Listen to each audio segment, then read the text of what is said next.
What's up, everybody? Welcome to the Good Wolf Project. I'm your host, Jerry Scarlato, and today I want to talk to you about how you can use fear as a catalyst for change and for taking action. Because fear is the most demoralizing habit that we have as human beings. John F. Kennedy once said that the only thing we have to fear is fear itself, and I would second that. That's not the only thing we have to fear, but because of all the things around us that we do fear, we don't take action on the things that are important to us. So to start, we have to start by defining what we mean by fear. What we're talking about by fear today, at least, is not fear of like getting attacked. It's not fear of death necessarily. It's not fear of, well, actually it is fear of death, but we'll get to that in a second. It's not fear of like, if you're out and all of a sudden a robber pops up and now you're fearing for your life. Like, it's not that kind of fear that we're talking about. When I say fear, I think most of us understand what I mean by fear. What I mean by fear is the fear that you feel whenever you start something new, the fear that you feel whenever you think about doing something new, whenever you think about making a change in your life, whenever you even like conceptualize what it might look like to be different. That's what I mean by fear. Now, you might define it or think of it as something different. Well, Jerry, it's not that I'm scared or it's fear. It's because, I just don't know if I can do it, or it's just because I just don't, I currently am not in a position to try, or whatever. Bullshit. All of it narrows down to you're scared. Fear. It is the fear of trying and failing. It is the fear of looking stupid. It is the fear of, showing yourself that you don't have the abilities yet. It's the fear of whatever, of society judging you in some way, shape, or form. That's what it really, truly boils down to. So that's what we're talking about when we talk about how to use fear as a catalyst for change and a catalyst for action instead of how most people use it. Most people use fear or being worried about being judged, or I don't have enough time yet, or I don't have enough resources yet, or whatever excuse that they're using to cover up the fear that they actually have. Most people use fear in such a way to pause, to procrastinate, or to turn and run in the complete opposite direction. They don't take the time to work through it and figure it out and redirect that energy in such a way that it can help them. They currently have the habit of running away from things whenever it feels scary, of staying in place or figuring out some reason why they shouldn't start, instead of figuring out how to change that energy so that they can move forward. That's the change that we want to be able to make. That's the shift that we want to be able to make. Because here's the truth of the matter. The truth of the matter is every human being on earth has some level of fear when they're doing something. Every human being on earth has some level of fear when they're doing something. Because what I can hear you saying, or what I can hear you thinking, is, well, Jerry, it's easier for you to do things because you've been an entrepreneur for a long time, and you've been training for a long time, and you've been eating good for a long time, and your life has been, your health has been on track for a long time, and so on and so forth, and blah, blah, blah. Again, bullshit, and more bullshit. Are there things easier for me to do? Like, yeah, I can go make changes in certain directions and in certain ways that are easier for some people. But I am 100% certain that there is something in your life that you can easily step toward that I would look at and go, well, I don't think I'm ready to, I don't know. That kind of gives me the chills a little bit. So you have it in you. There's certain areas that you keep stepping away from. And you either decide moment to moment that you step forward into growth, or you step back into safety. Whatever direction you go, that's your habit. That is what you become over time. It is your habit of reacting to fear. We want to change that habit so that we consistently step forward into growth, step forward into the thing that we are most scared of, that we're second guessing, that we're procrastinating on. That's what we want to be able to do. So before we look at what it looks like to change that and to overcome that, which is challenging, which is hard, it is the hardest thing that you'll do. Like, this is the hardest work you'll do, is changing yourself, especially overcoming the tendency to move away from fear. That is some of the hardest work that will happen in your life, and it will be ongoing. It's something that you will always have to work on. It'll just be at different levels. You'll start where you are today. Soon enough, the decisions that you make today that scare you will be easy tomorrow. And then you'll have to make new decisions, and those will be hard and scary. But then eventually those will be easy. But that's the point, is overall progressing up the ladder so that we are moving toward the function, if you listen to the last episode, that we're working toward. We're expanding our abilities and our horizon to consistently get better over time. So why do we have this thing inside of us? Every human being has this thing inside of them that pops up whenever they're confronted with something new. Fear is what it narrows down to. Why is it there? Well, human beings have two pesky things that we're all born with. One of them is a thing called negativity bias. Another one is just evolutionarily built inside of us. It is our amygdala, our fight, flight, or freeze response to things that scare us. So let's talk about the fight, flight, or freeze first. I think of things in an evolutionary standpoint. Why do we do things the way that we do today? And what stops us from doing things today based on what's happened in our past? And by our past, I don't mean us as individuals, although that definitely plays a big part in it. I mean us as human beings. And I don't mean like 1,000 years ago. I mean 100,000 years ago. Because that's when the brain, the systems in our brain, the neurological systems, the chemical reactions, all of that in our bodies has developed over hundreds of thousands, millions of years. That's how it's developed. So why? If you look back 100,000 years ago, we had to worry about lions and tigers and bears. Oh my. Yes, those are things we had to worry about. Those are things that if we weren't paying attention, we weren't on our feet, we weren't on our toes, we could walk around a bush and suddenly not exist anymore. Quite literally, not exist. So we had to develop a system that allowed us to respond to that situation. And that system is the fight, flight, or freeze system. It's this little pesky thing at the bottom of your brainstem called the amygdala that developed a long time ago, before human beings were even human beings, that causes us to react to that situation. We either fight for our life, we freeze and die, or we flee and run away. That's generally our options. Today, of course, we don't have lions and tigers and bears to worry about. At least if you're listening to this or watching this, you don't have lions and tigers and bears to worry about. But we do have imaginary lions and tigers and bears to worry about. And those imaginary things are literally, quite literally, 100% things made up in our head. They are usually, almost always, not things that are true, real, or going to happen. We make up these stories and narratives in our head that things are just going to go poorly and bad, and things are going to fall apart, and I'm not going to do well, and that's what we do. If we're going to have a hard conversation, we think about how bad the conversation is going to go. If we want to ask for a promotion, we think about getting shot down.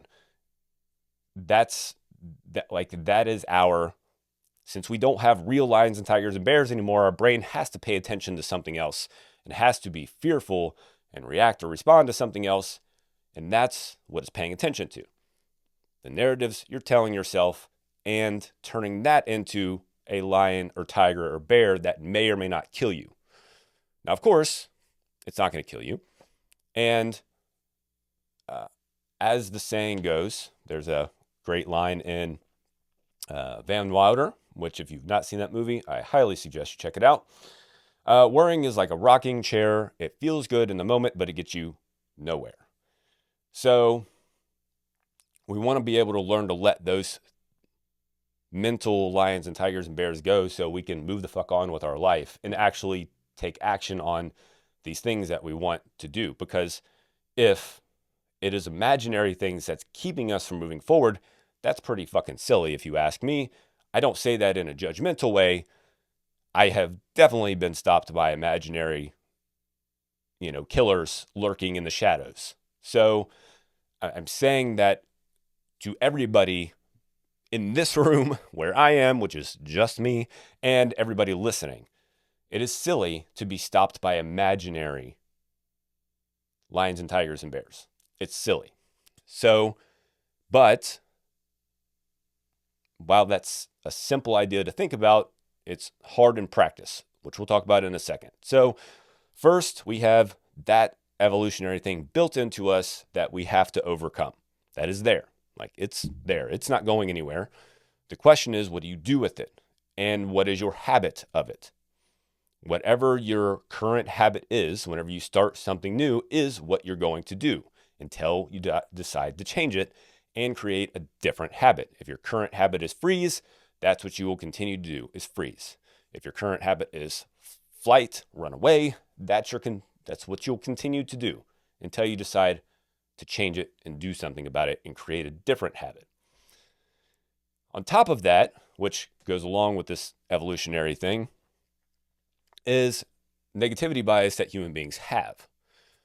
Human beings naturally think about the negative things that can happen. Part of that is what we've already talked about, our amygdala and our looking out for things that might kill us. But again, today, we exacerbate that even more. So when we think about doing something new, instead of thinking about the possibilities and how our current abilities and skills can get us to where we want to go, we think about all the times we failed in the past. We think about how we don't have the skills and abilities to achieve what we want to achieve. We think about all the things that could go wrong. We think about whatever, mostly negative stuff whenever we want to start going down a path. And that is our current habit of thinking about the negative things that we have. Well, Jerry, I'm just being realistic. I'm just being realistic whenever I'm thinking that things might not turn out the way that I want them to turn out. Okay. That is one option of other options. Many other options, as a matter of fact. One of them is that things do turn out exactly how you expected them to turn out. Many other options are you go, well, maybe this isn't the way I wanted to go, but then I'll turn and I'll go a different direction, or this direction, or that direction. And you figure out different ways you might want to go. So while failing or not succeeding is an option, it is one of many other ones. But your ass is focused on the one negative thing. So my challenge to you is, why are you focused on the one possibility and ignoring all of the other possibilities? Because there are many other positive, fruitful possibilities than the one failure. I quit and don't succeed, or I have all these other potential possibilities. So fuck your realism. It is not real. It is just what you've convinced yourself of. As far as the rest of it goes, your habit of thinking about all the things that you don't currently have, the resources that you don't have, such as knowledge, skills, money, people, whatever resources that you're convincing yourself of that you don't have, all of it also is a lie. You currently have plenty of skills and abilities. Those skills and abilities can use in a plethora of different ways in order to achieve whatever it is you're trying to achieve. You just have to take the time to figure out how to use them. So while we have this negativity bias in us, and as human beings, that's kind of what we do. We look out to make sure that we can survive. We've let it run amok in a world where there's not, I'm not suggesting that like, hey, life's easy and peachy and so on, but in our westernized society, again, if you're listening to this or watching this, you have it easy. You have it easy. I'm not telling you that you don't have challenges in your life. I'm not telling you that you won't get slapped in the face or punched in the mouth and knocked down. I'm not telling you that it's easy in the sense that you don't have to try.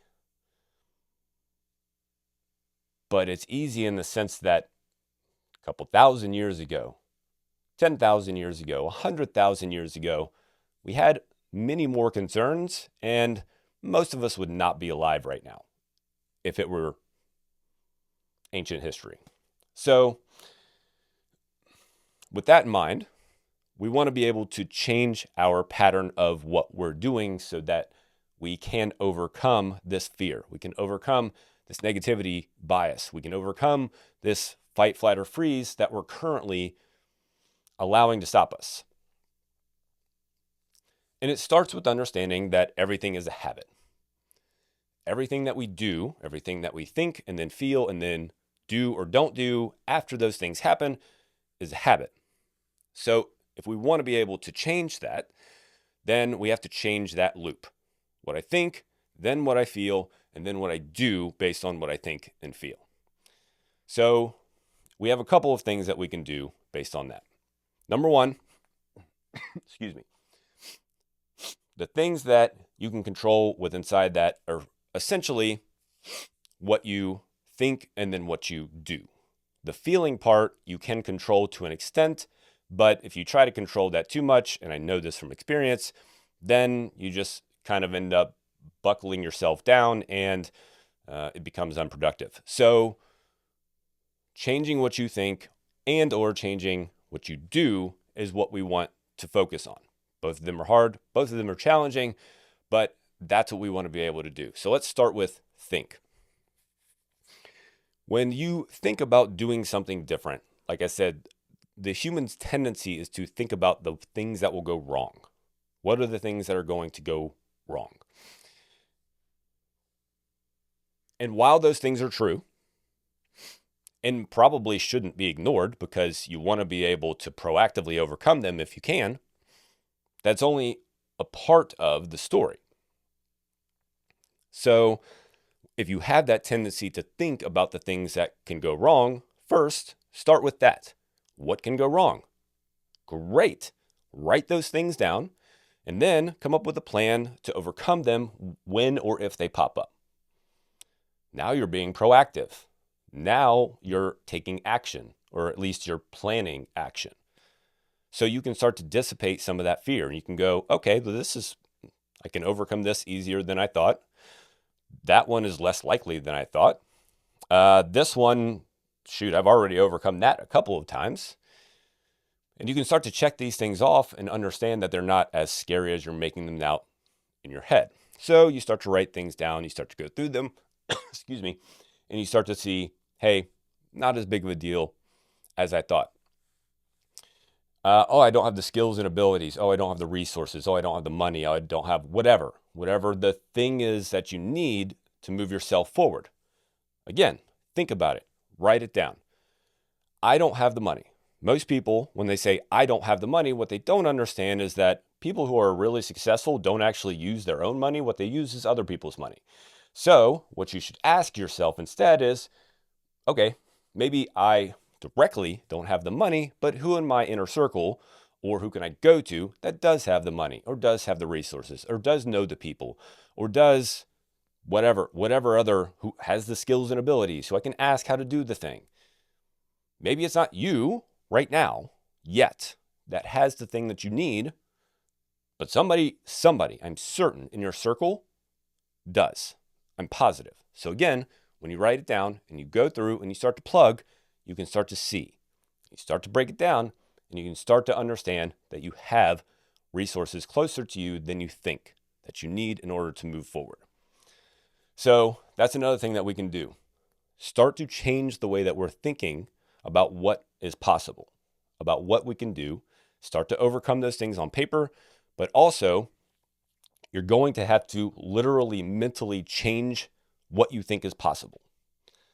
Because a lot of the reason that you're stopping is because today you think that things aren't possible for you because you haven't achieved them yet. So it's kind of understandable, but just because you have not achieved them doesn't mean you can't do them. If somebody has done them, there's a damn good chance that you can do them. There's a damn good chance that you can make it happen also.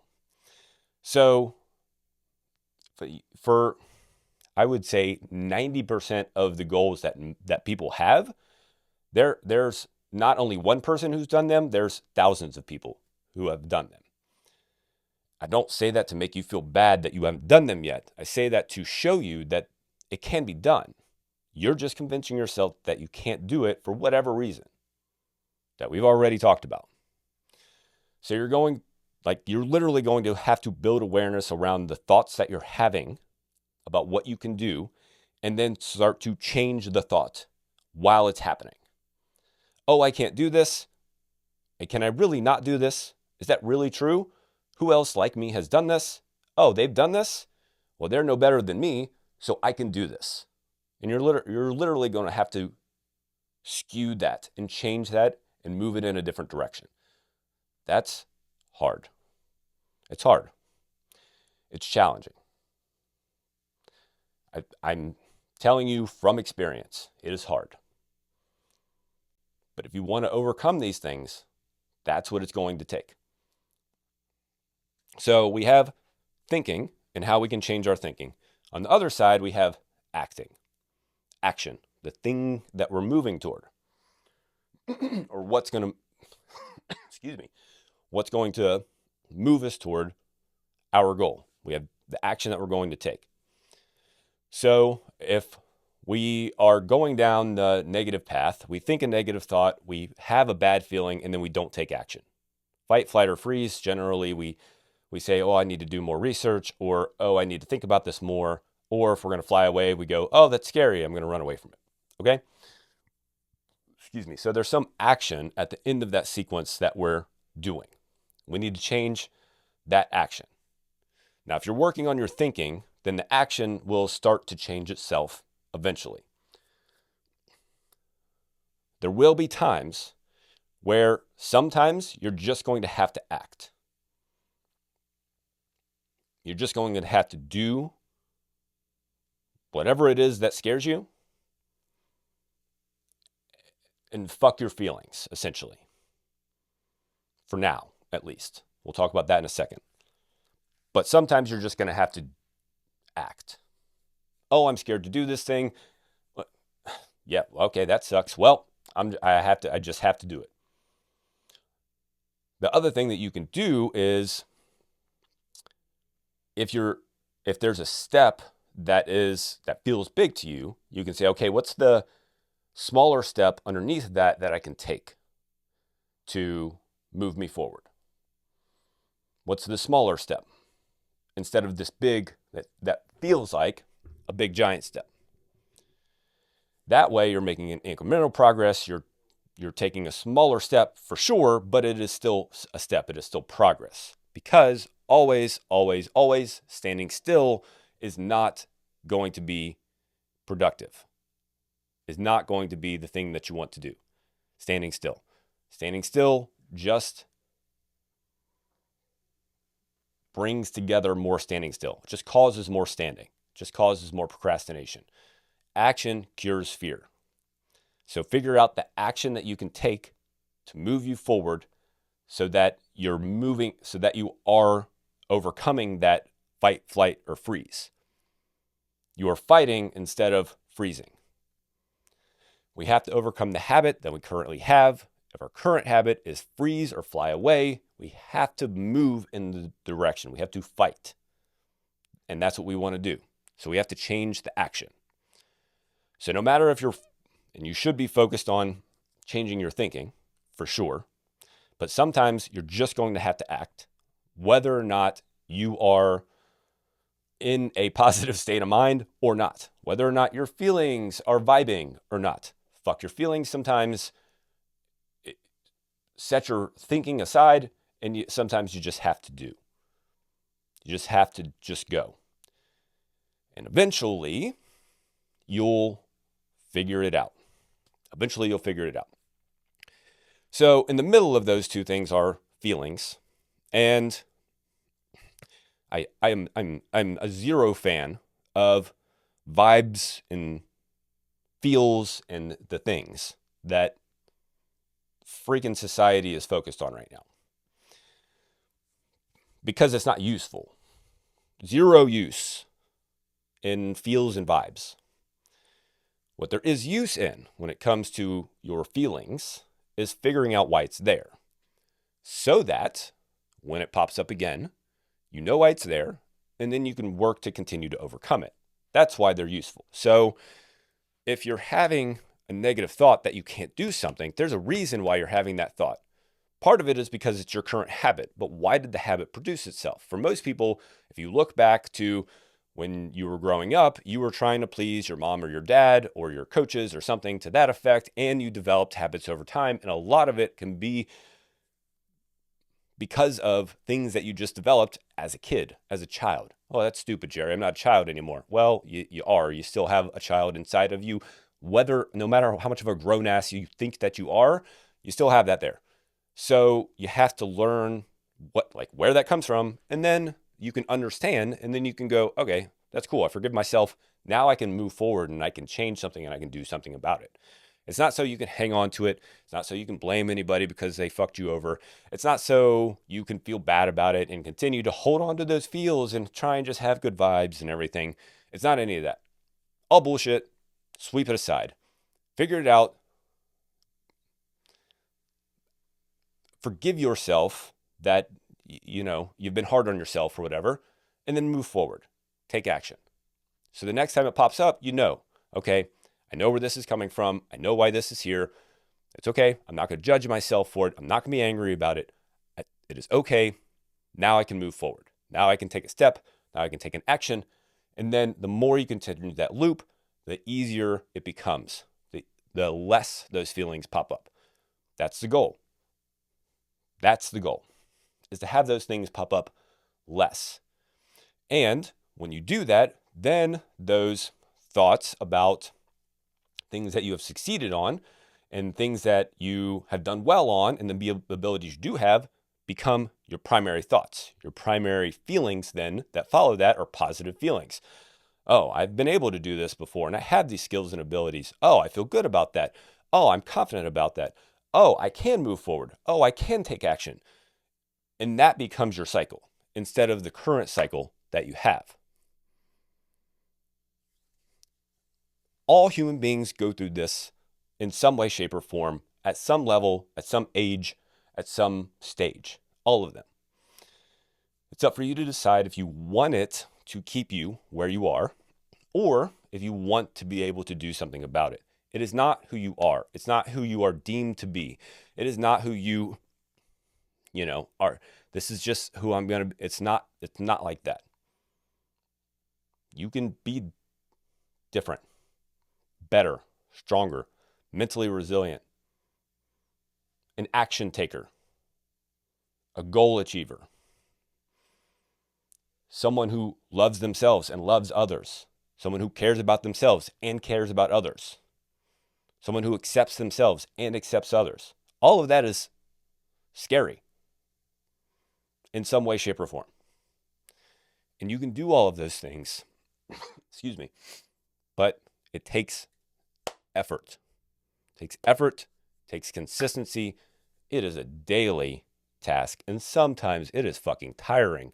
And sometimes you're like, oh, I just want to stop, because it is so much easier to just be scared of everything. And it is so much more comfortable and so much more certain where I was back there, just being whoever I was. It is so much more, and those moments will pop up. I am positive about that. But it is comfort and certainty that keeps us still. It is discomfort and uncertainty that we want to move toward and helps us overcome the challenges in our lives and helps us become a better person. So if that's what you want, that's where you need to move. And that's what this life is, to be honest, about. Moving toward discomfort and uncertainty so that we become the person that we know we can become. And so we can maximize our abilities, our skills, and our potential. And so that we can open up our likelihood of, at the end of this road, at the end of this life, that we go, yes, I did it. I did it. Life. Because I didn't let fear stop me.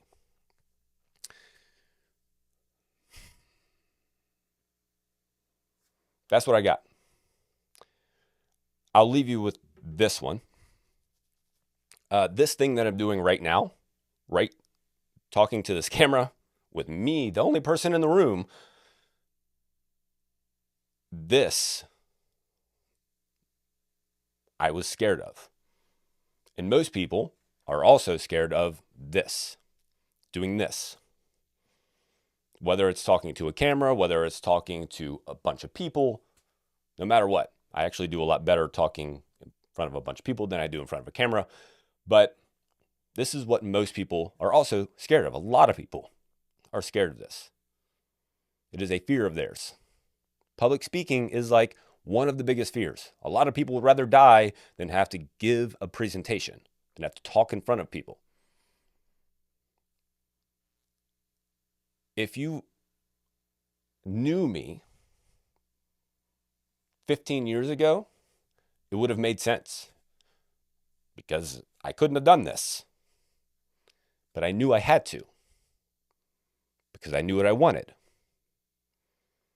So I had to start doing something about it. And 15 years later, I'm still half-ass at it. But I can do it. I can continue to improve. I will continue to get better. But I have conquered it.